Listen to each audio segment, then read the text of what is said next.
ఇక డీటెయిల్స్ చూస్తే తెలంగాణ భవన్లోని బీఆర్ఎస్ నేతల ప్రెస్ మీట్.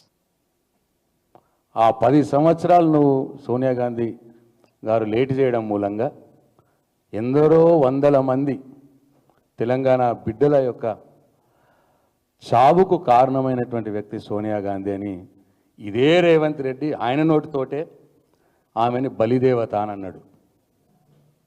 అది వాస్తవం. మళ్ళీ ఇదే నోరుతో ఇప్పుడు ఢిల్లీలో సోనియా గాంధీ హామీ నెరవేర్చుకున్నదని ఆమెని పొగిడి, పాపమైన రాహుల్ గాంధీ గత 4 నెలల నుంచి ఇంటర్వ్యూలు ఇస్తలేడని సోనియా గాంధీ గారిని పొగిడి రాహుల్ గాంధీ గారి దృష్టిలో పడటానికి ఇవాళ తెలంగాణలో ఆయన ఒక డ్రామా లేపినాడు.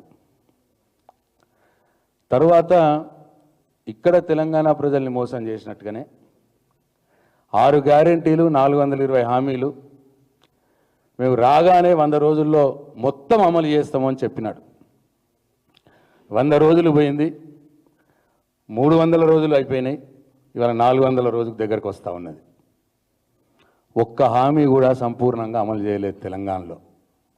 కానీ ఢిల్లీలో కాంగ్రెస్ పార్టీ అధికారంలోకి వస్తే తెలంగాణలో మేము ఇచ్చిన హామీలు ఎట్లనైతే అమలు చేస్తున్నామో అట్లా ఢిల్లీలో కూడా అమలు చేస్తాం, కాంగ్రెస్ పార్టీకి ఓటేయండి అని చెప్పి ఇవాళ ఢిల్లీలో చెప్తా ఉన్నాడు.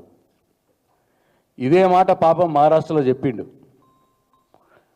అక్కడ బోర్ల బొక్కల పడిపోయి ఈయన ఎక్కడెక్కడైతే చెప్పిండో అన్ని స్థానాలు కాంగ్రెస్ పార్టీ ఓడిపోయింది, మట్టి కొట్టుకుపోయింది.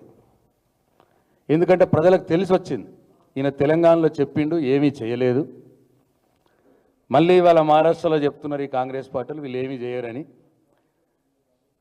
ఏమీ ఎగ్గొట్టినోడు అంటే అన్నీ ఎగ్గొట్టినోడు ఈ మాట చెప్తే అక్కడ మహారాష్ట్ర ప్రజలకు కోపం వచ్చి కాంగ్రెస్ పార్టీని మొత్తం ఓడగొట్టారు.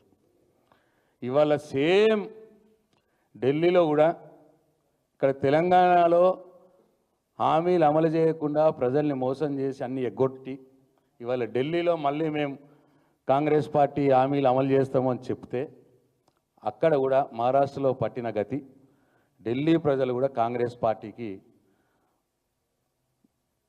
నూకలు చూపిస్తారు, కాంగ్రెస్ పార్టీని చిత్తుగా ఓడిస్తారు. ఎందుకు చెప్తున్నా అంటే ఇక్కడ చెప్పినావు కోడలికి 2500, అత్తకు 4000 పెన్షన్ ఇస్తా అన్నావు. ఇక 13 నెలలు అయిపోయింది, అంటే 400 రోజులు అయిపోయింది. ఏవి